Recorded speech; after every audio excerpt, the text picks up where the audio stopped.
Remise Corner, c'est une de mes chaînes préférées sur YouTube et là, il vient de mettre son top 10 heavyweight actuel. Alors en 10, on a Martin Bacolé. Bon, c'est vrai que depuis sa défaite contre Hunter, il a gagné ses 9 combats de suite.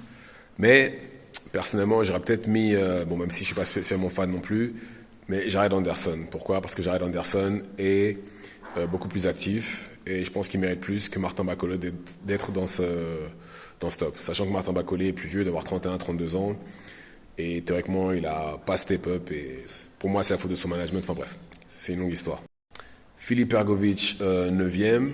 Oui, ça tient la route parce que juste avant sa défaite contre Daniel Dubois, il était invaincu. Il avait battu Zeng d'ailleurs. Donc 9e place, mérité.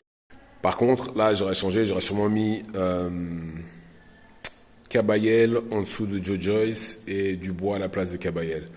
Pourquoi? Parce que Kabayel, certes, son dernier gros combat, il l'a gagné. Il a battu Frank Sanchez, par KO d'ailleurs, surprenant. Mais avant ça, elle n'avait pas vraiment battu de gros combattants, mais en tout cas, à surveiller de très près parce qu'il est très dangereux, Kabayel. Ensuite, pour moi, numéro 7, comme j'ai dit, c'est Joe Joyce. Il a quand même battu Dubois et Joseph Parker, les deux par KO d'ailleurs. Et ses seules deux défaites sont contre Zeng. Et là, son dernier combat, il l'a gagné. Ensuite, pour moi, numéro 6, comme j'ai dit, ce serait Dubois. Parce que Dubois, depuis sa dernière défaite contre Usyk, il a gagné ses deux combats. Et d'ailleurs, les deux par KO. Bon, le premier Miller, je m'attendais à ce qu'il le batte.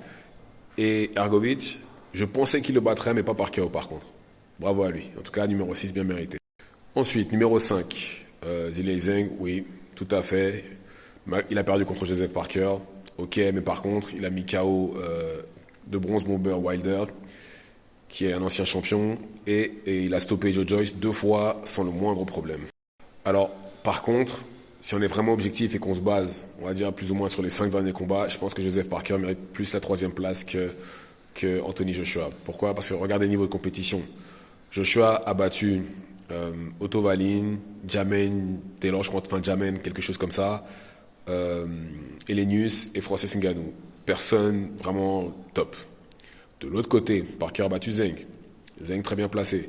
Et il a battu Deontay Wilder, ancien champion. Donc pour moi, il mérite plus sa 3e place que Anthony Joshua. Et par conséquent, Anthony Joshua 4e et Joseph Parker 2e. Ensuite, Tyson Fury, oui. Il était invaincu, il était champion, donc largement mérité. Et bien entendu, sans surprise, Usyk, champion contestable dans 2 catégories.